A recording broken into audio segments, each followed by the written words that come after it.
réaction des fans de Chété? Vous savez, j'ai pour habitude de dire que ce qui vient du cœur parle directement au cœur. Quand je composais cette chanson, je pensais à deux personnes qui ont eu une fulgurance, qui sont montées de façon fulgurante. Il y a Desbordeaux et il y a Imra. J'ai été vraiment inspiré par ces deux personnes. Donc ça ne m'étonne pas que ces fans réagissent comme ça immédiatement.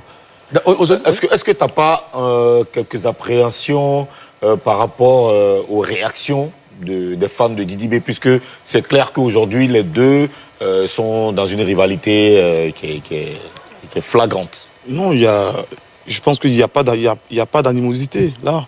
Bien sûr. Je suis sincère, je dis que quand j'écrivais cette chanson, il y a deux personnes qui me sont venues en tête, Desbordeaux et Imra. Oui, justement, quand je vois les réactions des fans de Imra, est-ce que tu ne crains pas des contre-réactions de l'autre des autres rappeurs, des autres fans? Parce fans, que ça se voit clairement qu'aujourd'hui, quand non, il y a une ils savent que l'ambiance est bon enfant. Moi, j'ai pas de camp. Voilà, j'ai pas de camp. Pourquoi ça? Le vieux Mewe a ici dit qu'il a été inspiré par Didi B. Yeah. Les fans de Imra ne se sont pas fâchés. C'est la musique. Je pense qu'il n'y a pas de problème pour ça. D'accord, Karina? Qui a produit C'est son temps? C'est la même production, toujours. Emado, Bré-Prod. D'accord. C'est son temps. C'est son C'est temps. son temps. C'est pas c'est ton temps. Non, j'ai dit c'est son temps. C'est notre temps. C'est ton temps. Mimi. Oui, tu as bouclé le tournage du clip de ce grand morceau. Avec qui tu as travaillé? Avec Tura. Tura du groupe Tour de Garde. D'accord. Tura qui a été donc qui a eu le prix du meilleur réalisateur de la récente cérémonie des prix MUD. Alors, le 12 juillet, tu seras en concert au Zénith Paris, la Villette. Hein? Tu vois, j'ai dit ça bien comme ça parce que c'est une grande fierté pour toi et pour c'est une grande fierté. nous tous, hein? Tu as démarré la communication très tôt ici. Est-ce que c'est aussi le cas en France? Je parle de la communication. La communication n'a pas encore démarré en tant que telle, concernant la France. Hein. Mais vous savez, il y a tellement d'événements en Afrique. 6 mois, 1 an, pour préparer un événement, c'est un peu compliqué. Tu vois, donc on essaie de lancer un peu, on part.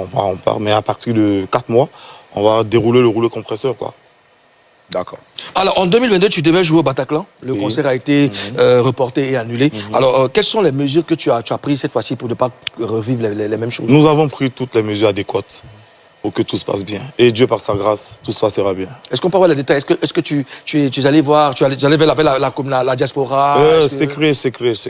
Mais qu'est-ce que ça implique? Qu'est-ce qu'on peut savoir? Parce que c'est vrai que c'est secret, mais aujourd'hui, cette affaire, tu vois, de ton concert n'est pas une affaire de Kérosène seul. C'est ça. Tu vois, c'est une affaire de toute une nation, de tous tes fans, de toute du monde entier. Ouais. Donc, les fans veulent savoir, les fans ont envie d'être rassurés. Parce que quand tu dis que tu as pris toutes les dispositions, qu'est-ce que ça implique réellement? Qu'est-ce qu'on peut savoir? Non, c'est tellement simple. Je dis que c'est un top secret. Au moment opportun, vous saurez. Parce que je veux pas détailler mon plan promo ici. Non, je ne parle pas du plan promo, je parle du plan qui rassure les plan fans. sécuritaire. Pour que tu sois plus sage et pour que ce soit plus clair. Oui, pour que ce soit plus clair. Et j'ai toujours eu de bonnes relations avec les gens. Moi, j'ai pas de problème. J'ai pas de problème particulier avec quelqu'un.